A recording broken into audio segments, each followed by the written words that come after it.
The SAG After Awards, or the Actor Awards as they're calling it, I'm not calling it that, are really interesting. They're tonight, but what's interesting to think about it is this year, and as has been before with the SAGs, no films that are not in English are nominated tonight because apparently SAG-AFTRA can't read subtitles.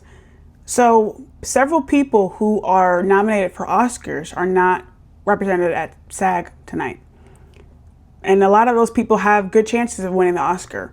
Like the 4 acting races here, pretty much everything but Best Actress is, maybe I don't want to say wide open, but really it's like topsy-turvy, like we don't know. Whereas like you think of last year, it was like a lot of things were like pretty much solidified except for Best Actress. This way it's kind of the opposite. Best Actress is pretty much shored up. Jessie Buckley, Hamnet, she's run away with that. I said in my predictions video, if you haven't seen that yet, if Rose Byrne wins tonight at the SAGs, like I wouldn't be completely surprised, kind of similar to how Timmy won over Brody last year, but they're already putting the name of Jessie Buckley on her Oscar. She's winning the Oscar.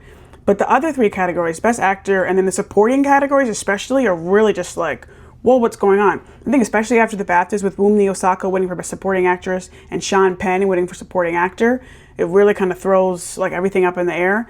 In the supporting actor category, we don't have, like Miles Catan and Paul Mescal are nominated at SAG tonight, but they're not nominated at the Oscars. That instead went to Stellan Skarsgård and Delroy Lindo.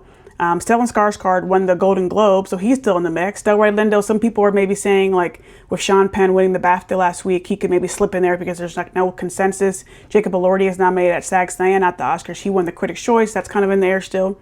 Supporting Actress, another one that's kind of like, oh, what's going on? Odessa Zion and Ariana Grande are at SAG, but not at Oscars. The competition tonight for Supporting Actress is really between Tiana Taylor, Wunmi Osaka, and Amy Madigan. The Oscar nominees are Inga Ibister-Ilians and Elle Fanning from Sentimental Value. I think whoever wins tonight has a really good chance of winning the Oscar, but it is kind of like up in the air. Tiana Taylor won the Golden Globe, Amy Madigan won Critics' Choice, and Wunmi won BAFTA last week, so it's really up in the air. And then Best Actor, the category here, Wagner Moura is not at SAG. He's at the Oscars.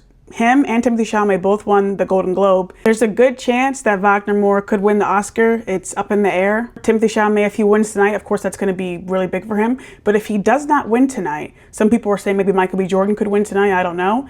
But if Timmy does not win tonight, then I think the Oscar is going to feel farther away for him because Wagner Moura is still not here, but he's still like on his shoulder. It's gonna be interesting to see what happens tonight. Like I said, there's a lot of tight races still. I'm gonna give my Oscar predictions after the SAGs tonight, but you can right now watch my SAG After or Actor Awards predictions. But yeah, stay tuned for the SAG After Awards, man.